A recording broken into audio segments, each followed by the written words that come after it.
Ya, tapi sekumpulan orang seperti Ustadz Adi Hidayat gitu ya, dan ustadz-ustadz yang lain gitu ya, memang cenderung bermain di wilayah yang susah dibuktikan.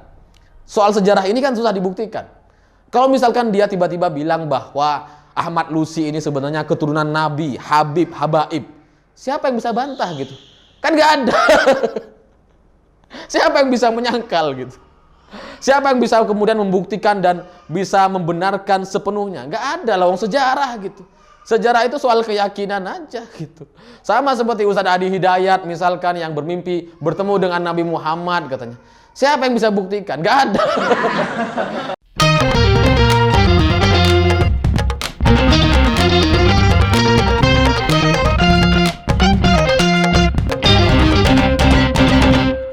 Selamat malam para mantan, selamat malam untuk semua mantan-mantan kalian yang suka membolak-balikkan cerita.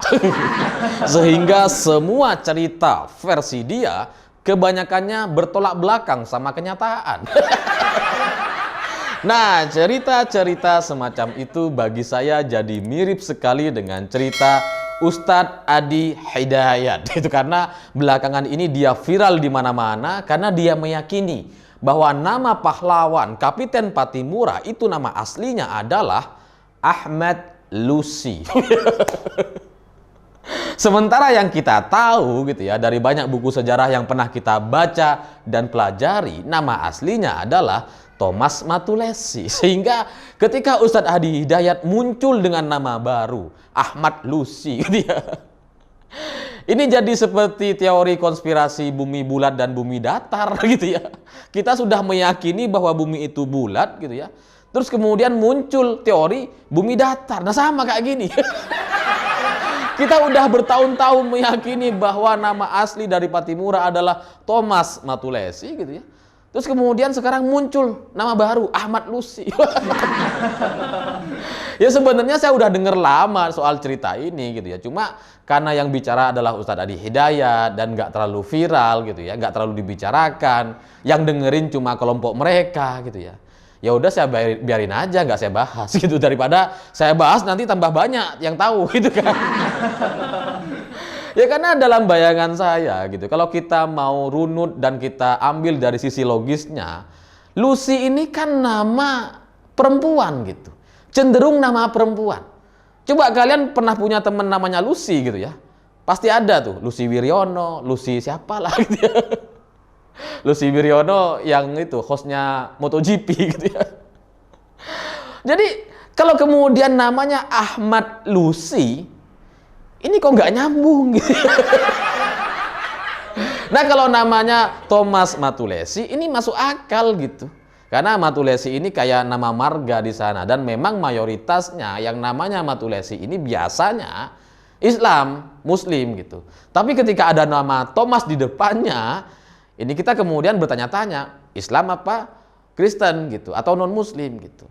Tapi bagi kita, bagi sejarah bangsa Indonesia, nggak penting agama itu.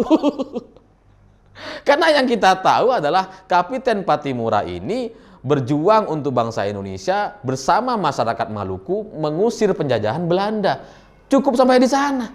Soal agamanya, sholat 5 waktu, sedekah, puasa dan sebagainya, sejarah nggak mencatat karena ini bukan sejarah kenabian.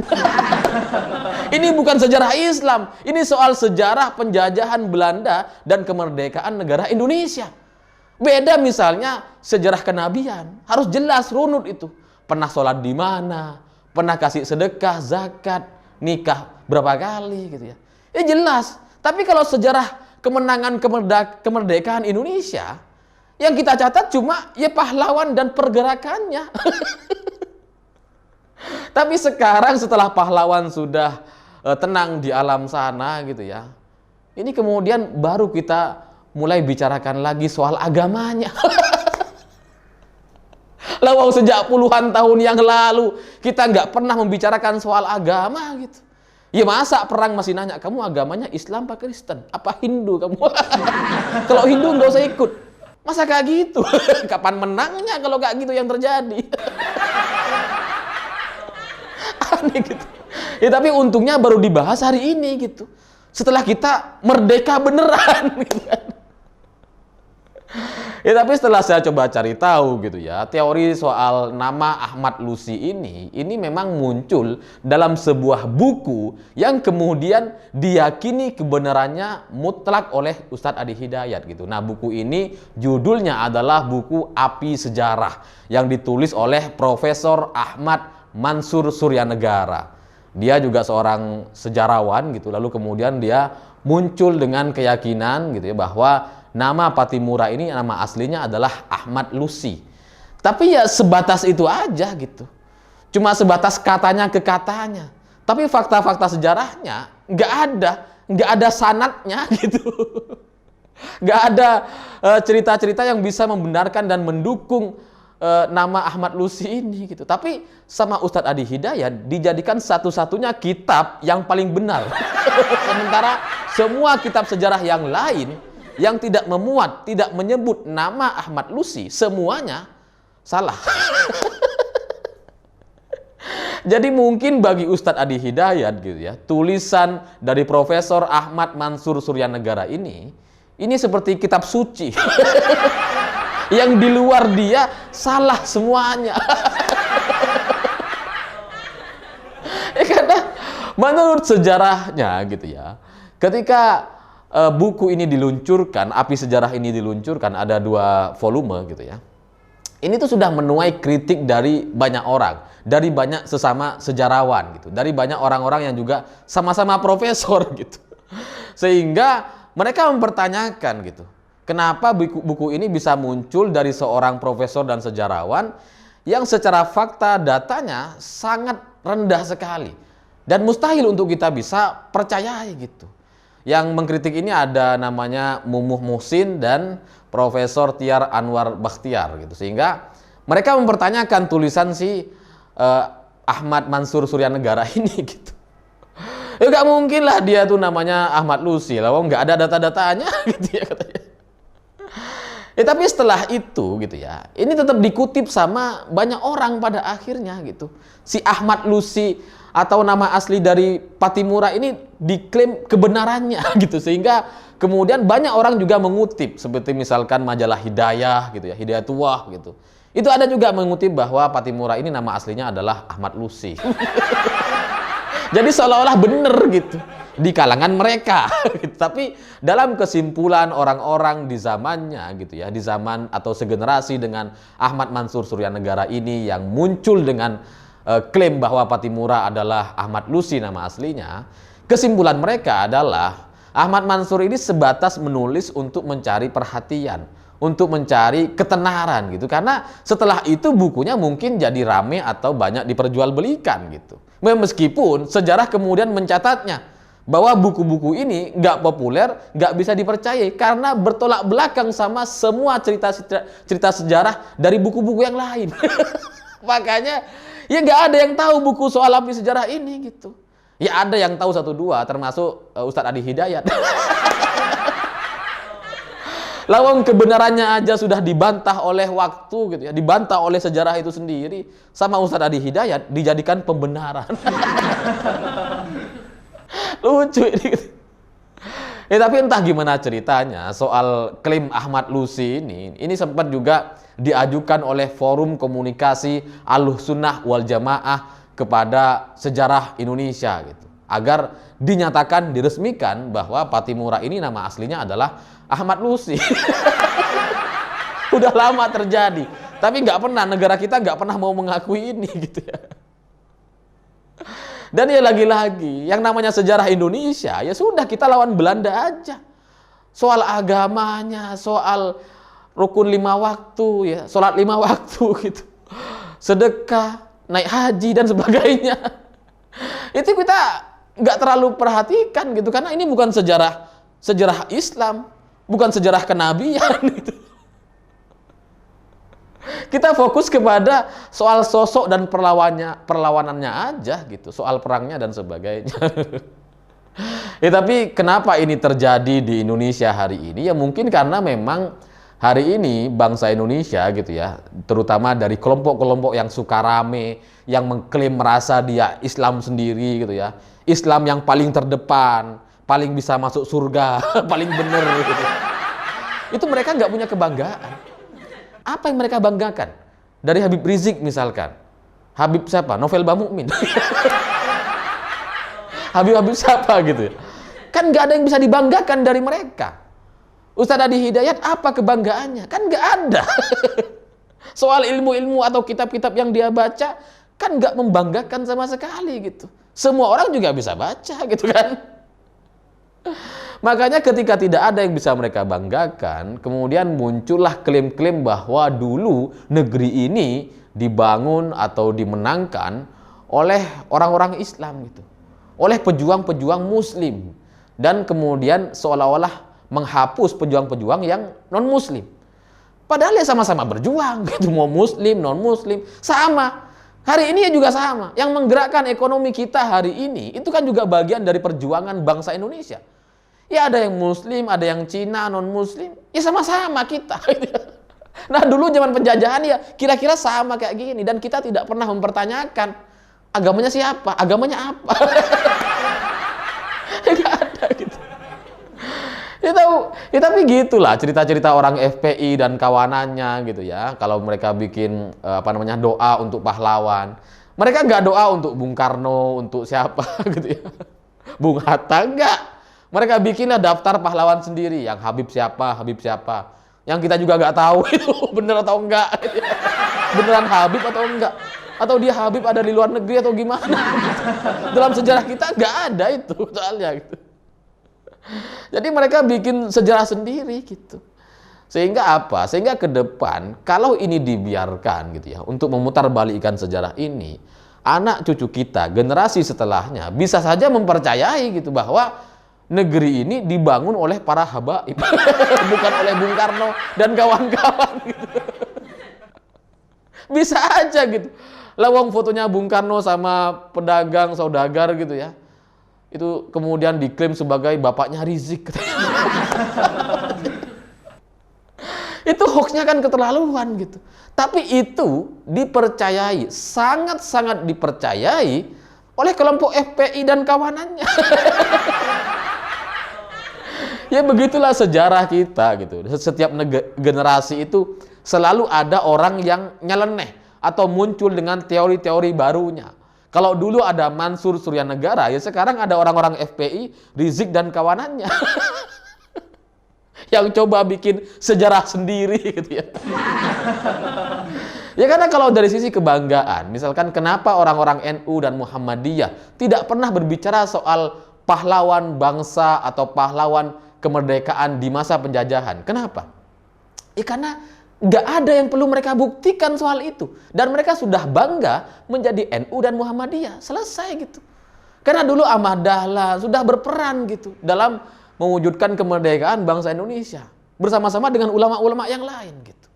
Sehingga hari ini kalau mereka masuk Muhammadiyah, masuk dari NU gitu. Udah cukup gitu. Nggak perlu pembelaan soal umat Islam ikut berjuang. Enggak. Karena kita sudah meyakini. Orang NU kalau belajar misalkan ke kiai-kiai, mereka juga punya kebanggaan karena secara sanad dari guru-gurunya itu langsung nyambung ke sahabat-sahabat di Nabi Muhammad gitu. Jadi mereka punya kebanggaan kalau belajar sama kiai-kiai NU gitu. Nah kalau dari kelompoknya Ustadz Adi Hidayat, Felix Xiao, Gus Nur, bukan Gus Nur, Sugi Nur, itu sanadnya kan nggak ada. Apa terus yang mau dibanggakan? Nggak bisa, makanya kemudian mereka mengklaim gitu bahwa dulu ini Patimura ini adalah namanya Ahmad Lusi. Dengan begitu dia berharap agar dia ini bisa dihargai oleh jemaahnya karena berperan untuk meluruskan sejarah, seolah-olah kayak gitu. Ya nggak punya kebanggaan, ya inilah yang kemudian mereka lakukan gitu. Mereka bikin aksi cepat tanggap, isinya orang-orang kayak gitu. Aksi copet terselubung ternyata. Jadi mereka benar-benar nggak punya kebanggaan gitu. Makanya kemudian belakangan ini kan muncul kayak aksi 212, dipertahankan terus gitu ya. Meskipun aksinya udah selesai. Ini adalah satu aksi demonstrasi satu-satunya di dunia dan akhirat. Yang kemudian ada alumninya. Ada alumninya. Lah kita yang kita tahu gitu, alumni itu kan sekolah gitu, bertahun-tahun. Ini cuma demo sehari jadi alumni.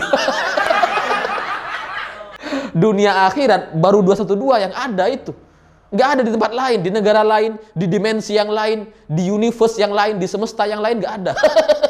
Cuma di Jakarta. Di Jakarta, di semesta bagian sumur resapan. Mungkin Jakarta di semesta yang lain nggak ada sumur resapannya. Mungkin. Ya karena bikin sejarah sendiri mereka gitu. Dan kemudian setelah itu kan mereka merasa bahwa menjadi aksi pembela Islam gitu ya. Aksi bela Islam 212 itu. Padahal yang kita tahu enggak gitu. Itu cuma demonstrasi untuk menyerang Ahok dan membela Anies Baswedan di Pilkada 2017. Itu kan faktanya. Tapi sejarah yang coba mereka bangun adalah 212 ini adalah aksi bela Islam. Ya tapi begitulah orang-orang ini gitu. Karena dari kelompoknya nggak ada yang bisa dibanggakan gitu ya. Akhirnya ya mencari-cari kebanggaan sendiri-sendiri. Meskipun sumbernya masih sangat diragukan gitu. Ya tapi sekali lagi bahwa bangsa ini tuh bukan negara Islam gitu, sehingga kita tidak terlalu mementingkan soal agama sebenarnya gitu. Di Pancasila juga kan nggak ada soal bahasan soal agama. Semuanya soal persatuan Tuhan yang Maha Kuasa. Sudah cukup sampai di sana gitu. Tapi kalau umat Islam mau berbangga gitu ya, sebenarnya ya sudah membanggakan sekali. Presiden kita Pak Jokowi misalkan orang Islam, Senin Kamis selalu konsisten puasa misalkan. Itu kan harus kita banggakan juga kalau kita mau lihat dari sudut pandang agama Islamnya gitu. Atau Puan Maharani misalkan, dalam sejarahnya dia menjadi ketua DPR RI pertama di Indonesia perempuan. Itu kemudian sama dengan Ibu Megawati yang kemudian menjadi presiden pertama perempuan di Indonesia. Itu kan sejarah-sejarah yang berhasil diciptakan atau kemudian dibuat oleh PDI Perjuangan, oleh Ibu Mega, Puan Maharani, dan Pak Jokowi gitu. Itu akan menjadi bagian dari sejarah. Tapi soal FPI, apa sejarah yang sudah mereka catatkan hari ini? Nggak ada. Rizik masuk penjara lagi, Munarman ditangkap, Novel Bamukmin gagal tinju. Iya kan gitu. Mereka nggak bisa bikin sejarah apa-apa sehingga kemudian mengklaimlah cerita-cerita di masa lalu untuk dijadikan kebanggaan bagi kelompok mereka sendiri. Ya sama kayak rendang itulah gitu. Rendang kan katanya bagian dari Islam. Dan kita bertanya-tanya, sejak kapan rendang ini punya agama? Terus sama Ustadz Adi Hidayat dijawab, sejak batik punya kewarganegaraan. Jadi kalau beragama, itu kan otomatis kita harus ada rukun iman, rukun Islamnya gitu kan. Nah tapi rendang, ini daging udah dipotong-potong, dimasak, mateng, udah dikasih bumbu. Agamanya apa? Jadi kalau kita makan rendang seolah-olah makan bagian dari agama ini.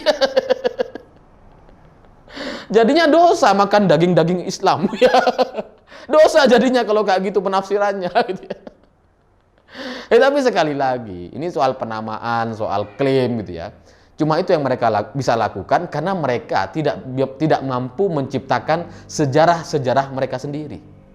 Sementara yang lain yang berhasil menciptakan sejarah seperti Puan Maharani, Pak Jokowi gitu, Ibu Megawati, ya mereka nggak peduli dengan agama atau nggak menggembar-gemborkan soal agamanya gitu. Iya kan? Nah Patimura juga sama. Terserah siapapun nama yang benar, apakah Ahmad Lusi, Thomas Matulesi atau ada versi yang lain gitu ya. Terserah. Yang kita tahu Kapiten Patimura pahlawan bagi masyarakat rakyat Maluku yang berperang melawan Belanda di zaman itu. Sudah cukup sampai di sana gitu. Mau namanya siapa di belakang yang kita tahu ya Kapiten Patimura. Sama seperti Pak Jokowi gitu. Yang kita tahu Pak Jokowi gitu. Sebagian orang nggak tahu kalau nama panjangnya adalah Joko Widodo. Banyak yang nggak tahu gitu ya. Dan sebagian kecil orang mengetahui bahwa nama asli ketika Pak Jokowi lahir namanya adalah Mulyono. Siapa yang tahu itu? Jarang gitu kan. Yang kita tahu Pak Jokowi ya sudah sama seperti Patimura. Yang kita tahu Kapiten Patimura selesai sampai di sana. Bahwa soal agamanya, atribut lainnya ya susah dibuktikan. Lawang sudah meninggal dunia gitu ya. Sejarahnya juga, keluarganya juga nggak bisa kita temui hari ini. Itu sudah berpuluh tahun yang lalu ya sudahlah. kita hormati saja, nggak perlu kita usik-usik lagi soal sejarah ini gitu. Ya, tapi sekumpulan orang seperti Ustadz Adi Hidayat gitu ya, dan ustadz-ustadz yang lain gitu ya, memang cenderung bermain di wilayah yang susah dibuktikan. Soal sejarah ini kan susah dibuktikan.